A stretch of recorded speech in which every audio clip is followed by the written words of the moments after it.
Avant de plonger dans cette histoire incroyable, pensez à vous abonner à la chaîne et à activer la cloche. Ici, chaque récit a quelque chose à dire, et vous ne voudrez pas en manquer un seul. Dans une petite ville tranquille du Midwest américain, les saisons s'écoulaient au rythme des sonneries de l'école primaire, des matchs de baseball du samedi et des offices du dimanche matin. Les rues bordées de maisons identiques semblaient porter un seul mot d'ordre, la conformité. Mais derrière les façades impeccables et les sourires convenus, subsistaient encore des barrières invisibles, héritées d'un passé que certains refusaient de laisser derrière eux. C'est dans ce décor que deux enfants, que tout paraissait séparé, allaient se rencontrer. Emily Parker, 8 ans, venait d'une famille blanche de classe moyenne. Sa mère, institutrice, lui répétait souvent que « bien se tenir » était la clé de la réussite. Son père, comptable, croyait à l'ordre, au respect et aux traditions. Emily était une petite fille discrète, les yeux clairs toujours perdus dans les livres, à la recherche de mondes où la justice triomphait toujours. David Johnson, lui, vivait à quelques rues seulement, mais dans une autre réalité. Ses parents travaillaient dur, son père dans une usine, sa mère comme infirmière. Ils ne possédaient pas grand-chose, mais leur maison résonnait de rire, de musique gospel le dimanche, et d'un amour inconditionnel. David, avec son sourire contagieux et ses yeux vifs, possédait une énergie que rien ne semblait pouvoir éteindre. Leurs deux univers n'étaient pas faits pour se croiser. Dans cette ville encore marquée par des préjugés tenaces, les amitiés comme la leur étaient rarement acceptées. Pourtant, un matin d'automne, dans la cour de l'école primaire de Lincoln Elementary, leurs chemins se rencontrèrent. Un simple regard. Un sourire maladroit. Un geste innocent. Rien de plus. Mais ce fut suffisant pour que quelque chose naisse, fragile et lumineux. Emily et David n'étaient que des enfants. Ils ne savaient pas encore que le poids du monde tenterait de les séparer, que des voix s'élèveraient pour leur rappeler leurs différences. Ils ignoraient aussi que, derrière ces obstacles, se cachait un lien plus fort que la peur, plus fort que la haine. Ce qu'ils ne savaient pas encore, c'est que leur histoire, commencée par hasard dans une cour d'école, allait devenir un combat, un espoir, et peut-être la preuve que le destin se joue souvent dans les plus petits instants. Le soleil d'automne se levait lentement sur la petite ville de Springfield, Illinois. L'air avait cette fraîcheur piquante de septembre, annonçant la fin des vacances et le retour au couloir bruyant de l'école. Les bus jaunes s'arrêtaient les uns après les autres devant le bâtiment en briques rouges du Lincoln Elementary School, déversant une marée d'enfants surexcités, cartables neufs au dos et baskets encore impeccables. Au milieu de cette agitation, Emily Parker avançait avec prudence. Sa main menue serrait la lanière de son sac à dos violet, décoré de stickers qu'elle avait collés elle-même. Ses cheveux blonds étaient tirés en une natte parfaite, soigneusement coiffés par sa mère avant de partir. Emily avait toujours cette sensation désagréable le premier jour, l'impression d'entrer dans un monde où tout le monde se connaissait déjà, sauf elle. Elle traversa la cour, les yeux baissés, évitant les groupes déjà formés. Son cœur battait vite. Et si personne ne voulait s'asseoir à côté d'elle? Et si elle restait seule? Hey, attention! Emily leva les yeux juste à temps pour voir un ballon de football rouler vers elle. Elle eut un mouvement de recul, mais une silhouette surgit et stoppa le ballon du pied avec une aisance naturelle. C'était un garçon, grand pour son âge, la peau sombre, les yeux pétillants d'une malice joyeuse. Il récupéra le ballon, puis se tourna vers elle. « Désolé, il a failli te rentrer dedans », dit-il avec un sourire franc. « Oh, ce n'est pas grave », murmura Emily, surprise de sa gentillesse. Il resta une seconde, comme pour s'assurer qu'elle allait bien, puis s'éloigna en courant vers ses amis. Emily le suivit du regard. Elle ne connaissait pas son nom, mais elle sentit une chaleur étrange dans sa poitrine. La première fois depuis longtemps, quelqu'un lui avait parlé sans la juger. Quelques minutes plus tard, la cloche sonna. Les élèves se rangèrent par classe. Emily suivit timidement le flot d'enfants jusqu'à la salle de Madame Green, leur institutrice de 3e année. La pièce sentait la craie et les crayons neufs. Les bureaux étaient disposés en rangées de 2. Emily avança, nerveuse, cherchant une place. La plupart étaient déjà occupés par des binômes qui se connaissaient. Au dernier rang, une chaise libre à côté d'un garçon attira son attention. C'était lui. Le garçon du ballon. Il leva les yeux et lui fit un signe de la main. Tu veux t'asseoir ici? Demanda-t-il naturellement. Emily hésita une fraction de seconde, puis hocha timidement la tête. Elle s'installa, posant son sac sur ses genoux. Moi c'est David. David Johnson. Et toi? Emily. Emily Parker. Enchantée, Emily Parker, dit-il avec un sérieux théâtral qui la fit sourire malgré elle. La cloche résonna, et Madame Green commença à faire l'appel. Emily, concentrée sur la voix de l'institutrice, ne se rendit même pas compte que ses doigts jouaient nerveusement avec la fermeture éclair de son sac. David, lui, la regardait du coin de l'œil. Elle semblait si fragile, mais quelque chose dans son regard trahissait une force qu'il n'arrivait pas à définir. La journée s'écoula avec ses rituels habituels, présentation, nouveaux cahiers, premiers exercices. Mais pour Emily, une certitude s'imposait déjà, elle n'était plus seule. À la récréation de l'après-midi, assise sur le banc près du vieux chêne de la cour, elle vit David s'approcher, 2 pommes dans les mains. « Tu en veux une ?» demanda-t-il simplement. « Oh, oui, merci », répondit-elle, un peu surprise. Il croqua dans la sienne avec énergie. « Tu sais, les gens ici aiment bien rester avec leurs copains de toujours. Mais si tu veux, moi je peux être ton copain. » Emily écarquilla les yeux. Personne ne lui avait jamais proposé l'amitié de cette manière, aussi directe. Un sourire timide illumina son visage. « D'accord, copain. » À cet instant, simple et innocent, personne ne remarqua la promesse invisible qui venait d'être scellée. Emily et David ne le savaient pas encore, mais ce petit pacte enfantin allait marquer le début d'une histoire bien plus grande qu'eux. Le lendemain matin, Emily se leva avec une boule au ventre. Sa mère l'avait appelée 3 fois avant qu'elle ne sorte enfin du lit.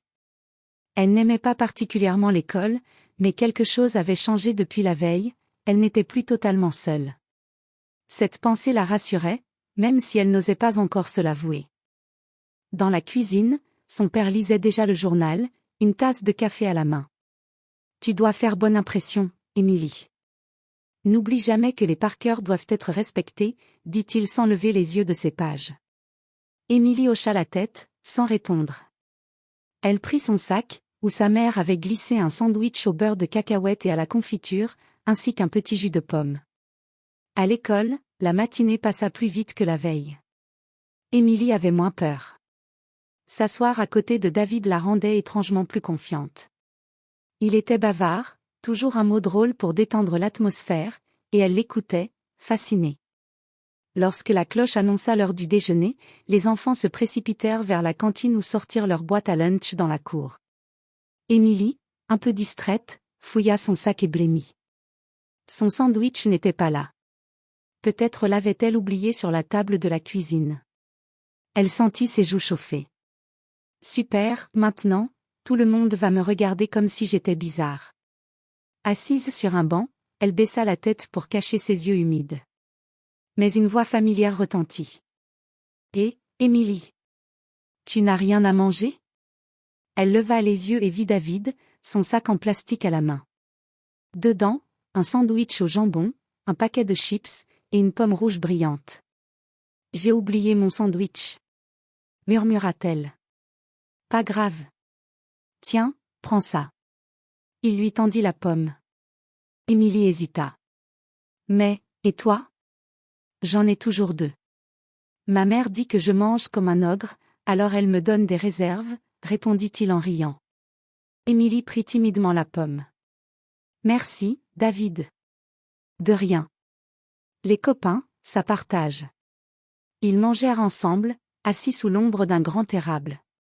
David lui raconta qu'il aimait jouer au football avec ses cousins le week-end, qu'il adorait les dessins animés de super-héros, et qu'il rêvait un jour de devenir joueur professionnel. Emily, de son côté, lui confia qu'elle adorait lire des contes de fées, dessiner des princesses, et qu'elle rêvait de voyager dans des pays lointains, loin de Springfield. Leur rire s'entremêlait, innocent, pur. Mais autour d'eux, quelques regards se posaient déjà avec insistance.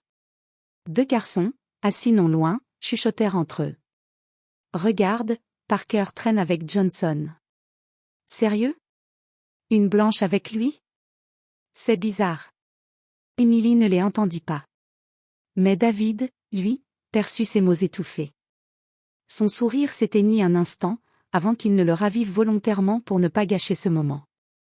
Il connaissait déjà ces chuchotements. Il avait appris à les ignorer.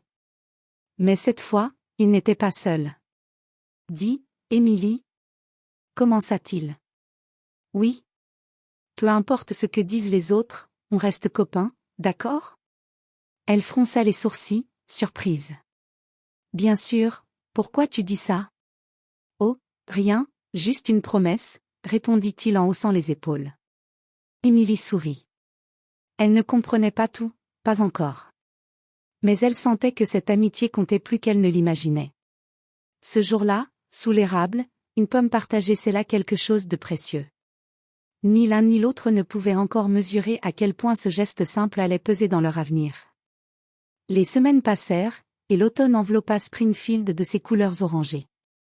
À Lincoln Elementary, les feuilles mortes craquaient sous les pas des enfants courant dans la cour de récréation.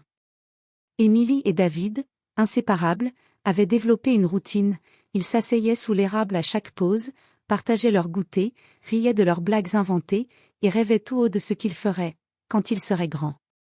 Pour eux, ce lien était naturel. Pour d'autres, il devenait étrange. Un matin, alors qu'ils jouaient à un jeu de devinettes, un petit groupe d'élèves s'approcha. À leur tête se trouvait Mark Simmons, un garçon blond à l'air hautain, connu pour ses moqueries. Et, Émilie, lança-t-il, un sourire narquois aux lèvres. Émilie leva la tête, méfiante.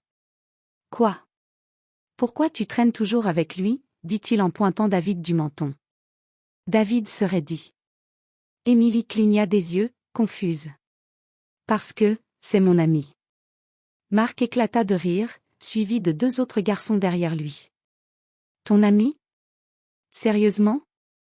Tu pourrais être ami avec des filles de ta classe, pas avec lui. Le silence tomba. Émilie sentit une gêne monter, sans comprendre pourquoi il insistait autant. Et alors? Qu'est-ce que ça change? Demanda-t-elle, d'une voix qui tremblait un peu. Marc ricana. Tout le monde trouve ça bizarre. Une fille comme toi avec un garçon comme lui. Émilie ne comprenait pas encore ce que « bizarre » signifiait dans sa bouche. Mais David, lui, avait l'habitude. Ses poings se serrèrent discrètement. Il fixa Marc droit dans les yeux, sans répondre. Émilie, voyant le malaise, se leva d'un bond. Tu sais quoi, Marc? Je choisis mes amis. Et si ça ne te plaît pas, tant pis pour toi. Elle prit la main de David et s'éloigna, son cœur battant à tout rompre. Les murmures derrière eux se poursuivirent, des chuchotements qu'elle n'arrivait pas à distinguer. Mais David, lui, entendit. Une blanche et un noir, ça ne durera pas. Ses parents vont lui interdire, c'est sûr. Il baissa les yeux pour ne pas montrer sa colère. Émilie serrait encore sa main, plus fort qu'elle ne l'aurait cru. Sous l'érable, elle lâcha enfin un soupir. Pourquoi il dit des choses comme ça? On n'a rien fait de mal. David haussa les épaules, son sourire un peu triste. Les gens, ils aiment mettre des barrières. Mais tu t'en fiches, toi, pas vrai? Émilie le fixa, ses yeux bleus pleins d'innocence. Bien sûr que je m'en fiche. Tu es mon ami. Et personne ne me dira le contraire. David la regarda un moment, impressionné par sa détermination. Il hocha la tête, puis murmura. Alors ça me va. Ce jour-là, leur amitié fut mise à l'épreuve pour la première fois. Et même si Émilie ne comprenait pas encore toute la portée de ses moqueries, David savait qu'elle n'était qu'un avant-goût de ce que l'avenir leur réserverait. Les enfants, dans leur naïveté, croyaient que l'école était leur monde entier. Mais bien vite, ce qui se passait sous l'érable de la cour finit par franchir les murs de Lincoln Elementary et s'inviter dans les maisons Parker et Johnson. Chez les Parker. Un vendredi soir, autour de la table familiale, Émilie racontait sa semaine à ses parents. Son père, Richard Parker, lisait son journal comme à son habitude, tandis que sa mère, Suzanne Parker, servait du poulet rôti et des légumes. Et puis, David m'a prêté son crayon quand j'avais perdu le mien, dit Émilie avec enthousiasme. Il est vraiment gentil, maman. Un silence lourd tomba. Richard baissa lentement son journal. David, demanda-t-il d'une voix froide. Oui. David Johnson. Il est dans ma classe. On est amis, répondit-elle sans méfiance. Le regard de Richard s'assombrit. Émilie, tu dois choisir tes fréquentations avec soin. Mais, papa, c'est juste un ami. Justement. Tu es une Parker. Et les Parker doivent garder une certaine réputation. Suzanne posa sa fourchette, mal à l'aise. Richard, ce sont des enfants. Non, Suzanne. Même enfant, on apprend où sont les limites. Émilie sentit sa gorge se nouer. Elle ne comprenait pas. Son père ne connaissait même pas David. Pourquoi parlait-il comme si être son ami était une faute? Mais il est gentil. Protesta-t-elle faiblement. Ce n'est pas la question, trancha Richard. Je ne veux pas que tu passes ton temps avec lui. La petite fille baissa les yeux, le cœur serré. Chez les Johnson. De l'autre côté de la ville, l'ambiance était bien différente. Dans la maison modeste mais chaleureuse des Johnson, David grignotait des biscuits pendant que sa mère, Angela Johnson, préparait le dîner. Son père, Michael Johnson, revenait tout juste de l'usine, ses mains encore couvertes de poussière métallique. « Papa !» s'exclama David avec joie. « Aujourd'hui, j'ai eu un 10 en lecture. Émilie m'a aidé à réviser. » Michael sourit, fier. « Émilie ?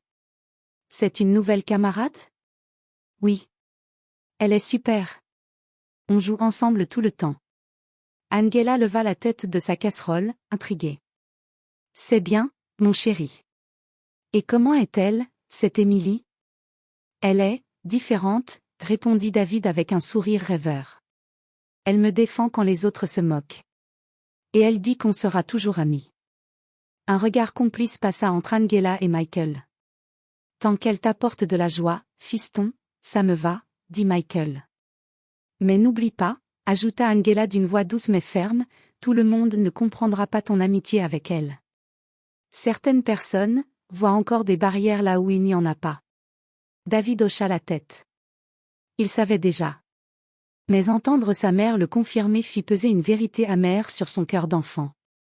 Ainsi, pendant que la maison Parker s'inquiétait de réputation et de convenance, la maison Johnson encourageait son fils tout en l'avertissant de la dure réalité. Émilie et David, dans leur innocence, ignoraient encore l'ampleur de ce qui se jouait autour d'eux. Mais l'ombre des adultes commençait déjà à s'étendre sur leur amitié, discrète mais menaçante, comme un nuage noir au-dessus d'un ciel encore clair. L'automne touchait à sa fin. Les journées se raccourcissaient, les feuilles mortes tapissaient la cour de l'école et l'air froid annonçait déjà l'hiver. Pourtant, pour Émilie et David, chaque récréation restait un refuge. Leur érable, leur banc, leur rire partagé. Mais plus les jours passaient, plus les regards devenaient lourds. Les murmures dans la cour, les avertissements des parents, les silences s'embarrasser des enseignants, tout semblait leur rappeler qu'ils n'avaient pas le droit d'être aussi proches. Un après-midi, alors que le ciel se couvrait de nuages gris, Émilie courut rejoindre David après la classe. Son visage était crispé. « David ? Papa m'a dit encore hier que je devais moins traîner avec toi. » David baissa la tête. « Moi aussi, maman m'a dit de faire attention.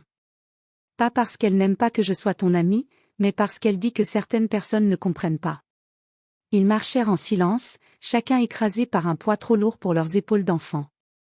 Puis, David se tourna soudain vers elle. « Viens. Je veux te montrer quelque chose. » Il la guida derrière l'école, à l'orée d'un petit bois. Là, dissimulée entre des arbres nus, se trouvait une vieille cabane en bois, délabrée, vestige d'un ancien terrain de jeu.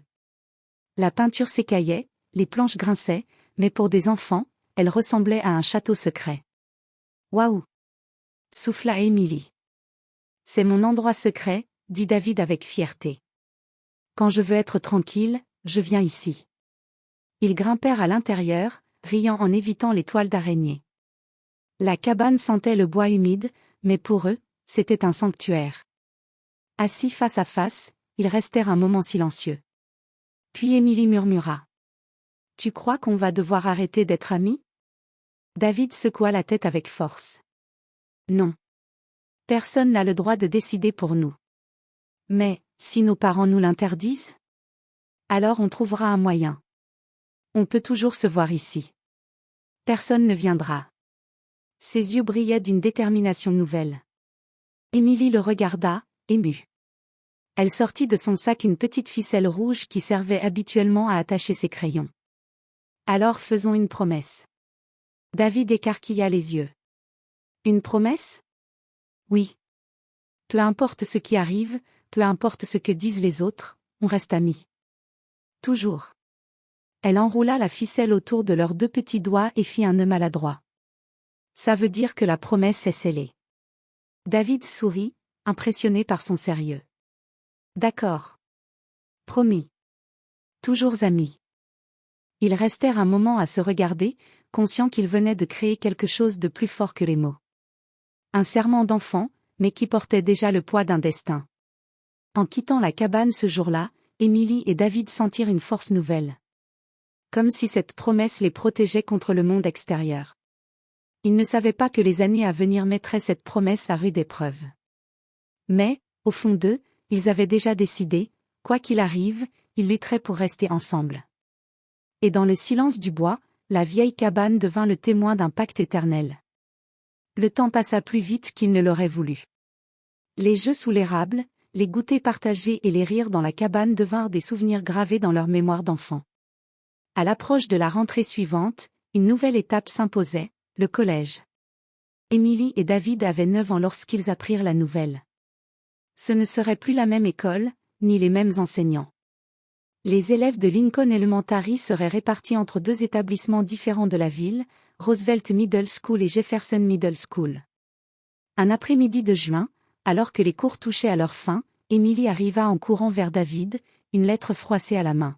« Regarde, j'ai reçu mon affectation pour le collège. » David sortit la sienne de sa poche. Ils comparèrent les papiers. Leurs visages se figèrent. « Roosevelt » dit Émilie, la voix tremblante. « Jefferson » murmura David, le regard perdu. Le silence s'abattit, lourd comme une chape de plomb. On ne sera pas dans la même école, dit Émilie, les larmes aux yeux. Non, répondit David en serrant sa lettre dans son poing. Mais ça ne change rien. On a fait une promesse, tu te souviens? Émilie hocha la tête, mais son cœur d'enfant comprenait déjà que ce serait plus difficile. Durant tout l'été, ils se retrouvèrent aussi souvent que possible, à la cabane, au parc ou devant la petite supérette du quartier. Mais chaque rencontre avait un goût amer, ils savaient que la fin approchait. Un soir, Émilie confia ses angoisses à sa mère.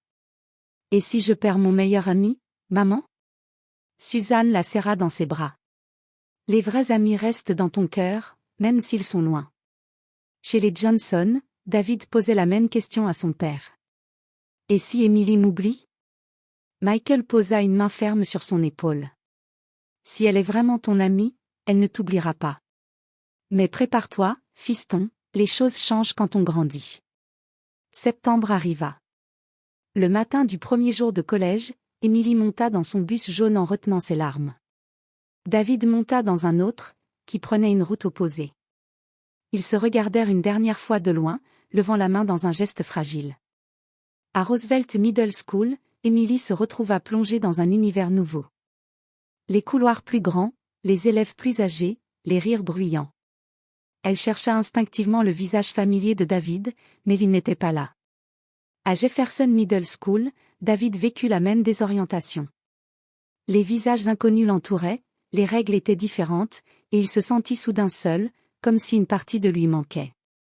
Les premiers mois furent difficiles. Émilie essaya d'écrire à David sur de petits morceaux de papier qu'elle glissait dans sa poche en espérant le croiser au parc. David, lui, tenait un carnet secret. Chaque jour, il notait un souvenir qu'il partageait avec Émilie, comme pour s'assurer que le temps n'effacerait rien.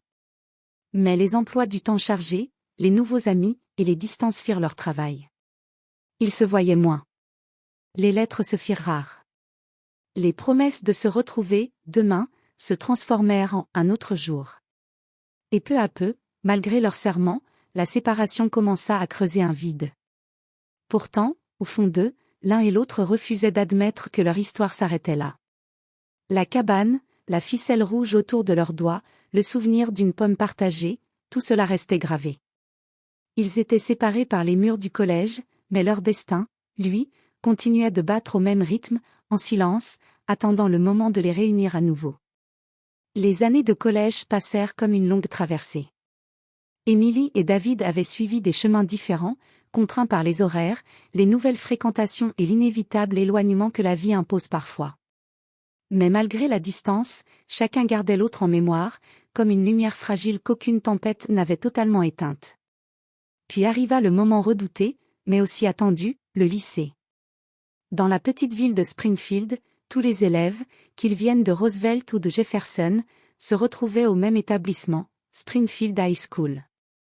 Emily, désormais adolescente, entra dans le hall du lycée le cœur battant.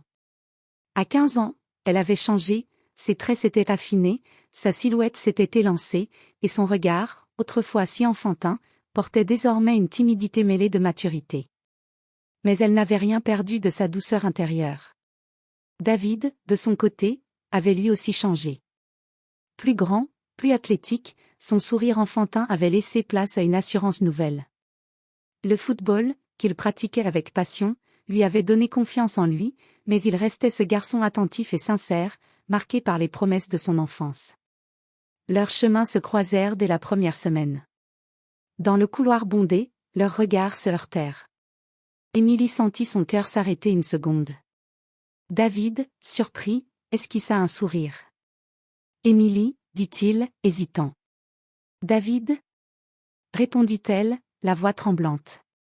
Un silence gêné s'installa. Les années les avaient changés. Ils n'étaient plus les enfants de Lincoln Elementary, partageant des pommes et des crayons. À la pause de midi, David prit son courage à deux mains et rejoignit Émilie dans la cafétéria. « Ça fait longtemps. » dit-il en s'asseyant à côté d'elle. « Oui, trop longtemps, » répondit-elle avec un léger sourire. Ils parlèrent timidement. Émilie raconta ses lectures, son goût pour l'art et son envie d'entrer un jour à l'université.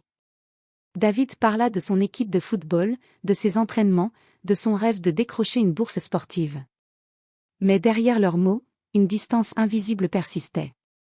Émilie hésitait à trop rire, de peur de paraître ridicule. David, lui, évitait de parler des années où il s'était senti seul, comme si les souvenirs douloureux pouvaient effacer la joie de ses retrouvailles. Autour d'eux, des yeux observaient. Les amis de David, surtout ses coéquipiers, le regardaient avec curiosité. « C'est qui la fille ?» chuchota l'un d'eux. « Elle a l'air coincée, non ?» dit un autre. Du côté d'Émilie, ses camarades de classe, issus de familles plus conservatrices, ne manquèrent pas de remarquer sa proximité avec David. « Tu parles encore avec lui ?» lui lança une certaine Jessica Miller, avec un ton teinté de dédain. Émilie ne répondit pas. Elle sentit son cœur se serrer, comme des années auparavant, lorsqu'on lui avait déjà murmuré que son amitié était « bizarre ». Le soir même, allongée sur son lit, Émilie revoyait le sourire de David. Elle se demandait si leur amitié pouvait renaître, ou si le poids des années les avait définitivement éloignés. De son côté, David, assis sur le perron de sa maison, feuilletait son vieux carnet d'enfance. Entre les pages, il retrouva une petite ficelle rouge, jaunie par le temps, soigneusement nouée autour de deux lignes griffonnées, toujours amies. Il sourit avec mélancolie. « Tu n'as pas oublié, pas vrai, Émilie ?» murmura-t-il. Les retrouvailles étaient hésitantes, pleines de doutes et d'ombre. Mais quelque chose, au fond d'eux, leur disait que leur histoire n'était pas terminée.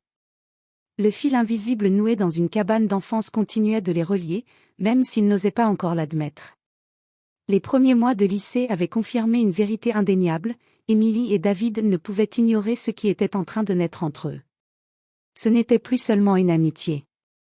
Chaque regard, chaque geste, chaque sourire contenait désormais quelque chose de plus profond. Mais avec ce nouveau sentiment venait la peur. La peur des autres, des jugements, et surtout la peur des adultes qui avaient déjà tenté de contrôler leur enfance. Un après-midi de novembre, Émilie et David s'étaient retrouvés à l'extérieur du gymnase, loin des couloirs bruyants et des regards indiscrets. Les feuilles mortes tourbillonnaient autour d'eux dans un vent froid, et les lampadaires commençaient à s'allumer. David s'approcha, hésitant. « Émilie, je crois que je… » Émilie leva les yeux vers lui. « Tu crois quoi ?» demanda-t-elle, la voix tremblante. Il baissa les yeux, serrant ses mains. « Je crois que je t'aime, plus qu'un ami. » Émilie sentit son cœur s'emballer.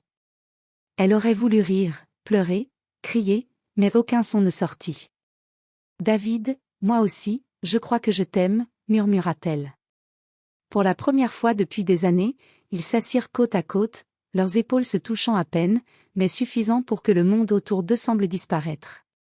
Mais le destin n'était pas tendre. Quelques jours plus tard, Émilie rentra chez elle après les cours et trouva sa mère assise dans le salon, un regard sévère sur le visage. « Émilie » dit Suzanne Parker lentement. « J'ai entendu des rumeurs. » Émilie sentit son estomac se nouer. « Maman, ce n'est pas ce que tu crois. » « Ne mens pas, Émilie. Je sais que tu passes trop de temps avec David. »« C'est plus que de l'amitié. » murmura Émilie. Suzanne se leva brusquement. « Émilie. Tu sais très bien ce que ça signifie. Tu ne peux pas, tu ne dois pas. » De l'autre côté de la ville, David affrontait la même tempête. Son père, Michael, bien que plus ouvert, avait entendu des échos à l'école. « David, tu ne veux pas précipiter les choses, hein ?» demanda-t-il d'un ton ferme mais inquiet. « Mais papa, je ne peux pas l'ignorer. »« Je sais, mais il y a des gens qui ne comprendront pas. » Émilie et David durent désormais se cacher, échanger des messages codés et se retrouver dans des lieux sûrs, loin des yeux inquisiteurs. La peur, le doute et la honte de leur famille pesaient sur eux. Pourtant, chaque moment volé ensemble renforçait ce qu'ils ressentaient. Une simple caresse de la main, un sourire échangé, un geste tendre, tout prenait une intensité insoutenable. « Tu crois qu'on pourra un jour être libre ?» demanda Émilie, assise contre David sur un banc du parc, ses mains serrant les siennes. « Oui, je le crois.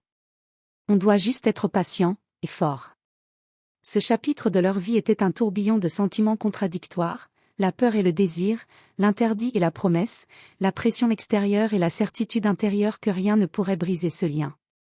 Et dans ce chaos, une vérité s'imposait, leur amour était réel, intense, et il existait déjà contre le monde entier. L'automne avançait et Springfield High résonnait des rumeurs, des regards insistants et des chuchotements que la jeunesse adore propager. Pour Émilie et David, chaque journée était devenue un exercice de prudence. Mais plus le monde leur disait « non », plus leur lien se renforçait. Un soir, après les cours, Émilie rentra chez elle et trouva ses parents assis dans le salon, visage grave. « Émilie » commença son père, d'une voix basse mais autoritaire. « Nous savons pour David » ajouta sa mère. « Vous ne comprenez pas » murmura Émilie, la gorge nouée. « Oh, nous comprenons parfaitement » coupa Richard. « Et c'est exactement pour ça que tu dois arrêter. » Émilie se leva, les yeux brillants de larmes. « Non. Je refuse de l'abandonner. David et moi, nous sommes liés depuis que nous avons 8 ans. » Suzanne posa une main sur son épaule. « Émilie, ce n'est pas facile. »« Peu importe, » s'écria Émilie. « Vous pouvez essayer de nous séparer, mais mon cœur choisit David. » De son côté, David faisait face à un conflit similaire. Ses parents, bien que plus tolérants, craignaient le regard de la communauté. « David » dit Michael un soir. « Je sais que tu tiens à Émilie, mais tu dois être prudent. »« Papa, je suis prêt à affronter ce qu'il faut. Je ne la laisserai jamais. » Angela, sa mère, sourit avec une lueur de fierté dans les yeux. « Alors tu sais ce qu'il te reste à faire » dit-elle doucement. David hocha la tête, déterminé. Son amour pour Émilie était plus fort que la peur ou les jugements. Quelques jours plus tard, ils se retrouvèrent dans leur cabane secrète, devenue le sanctuaire de leur histoire. « On ne peut plus attendre » dit David en prenant ses mains. « Si on cache notre amour pour toujours, on ne vivra jamais pleinement. »« Je suis prête » répondit Émilie, les yeux emplis de détermination. « Peu importe ce qu'ils disent. Peu importe les autres. On reste ensemble. » Ils scellèrent ce pacte d'adolescents amoureux avec une promesse silencieuse. Quoi qu'il arrive, rien ni personne ne les séparera. Le courage n'était pas l'absence de peur, mais la décision de continuer malgré elle. Émilie et David durent affronter les moqueries des camarades, les réprimandes des enseignants et les tensions familiales. Chaque rencontre, chaque moment passé ensemble devint un acte de bravoure. Mais chaque sourire, chaque geste tendre rappelait pourquoi ils se battaient. Leur amour, bien que difficile et souvent caché, était désormais plus fort que les préjugés et les obstacles. « On y arrivera, Émilie » murmura David, pressant doucement sa main. « Oui, ensemble. Toujours ensemble. » Et pour la première fois, ils sentirent que leur promesse d'enfant n'était pas seulement un souvenir, mais le fondement solide d'un amour capable de défier le monde. Les années passèrent comme un souffle. Le lycée, les études, les petites victoires et les défaites façonnèrent Émilie et David.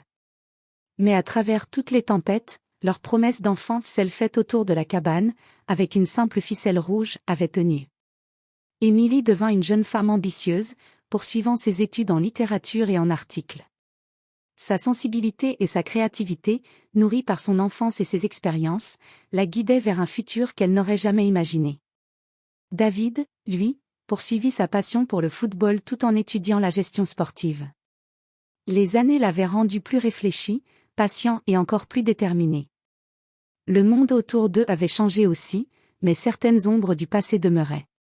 Les jugements, les murmures et les barrières qu'ils avaient affrontés à Springfield avaient laissé des cicatrices, mais aussi des leçons, la force de croire en soi et en l'autre.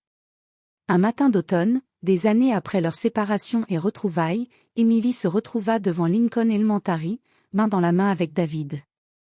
Les bancs de la cour, l'érable et la vieille cabane étaient là, figés dans le temps. « Tu te souviens de tout ça ?» demanda Émilie en souriant, les yeux brillants. « Comment oublier ?» répondit David, pressant doucement sa main. « Tout a commencé ici, et regarde-nous maintenant. » Ils s'arrêtèrent devant la cabane délabrée, témoins silencieux de leurs promesses d'enfants et de leurs combats d'adolescents. Qui aurait cru que deux gamins, assis sous un arbre, changeraient autant de vie, murmura Émilie. David sourit, les yeux humides. Et pourtant, le destin nous a toujours liés. Leur histoire n'avait pas été facile. Les jugements, les épreuves et les interdits avaient été nombreux. Mais chaque obstacle surmonté avait renforcé leur lien. Ils comprirent enfin que la vraie force n'était pas seulement dans l'amour qu'ils se portaient, mais dans le courage d'affronter le monde ensemble.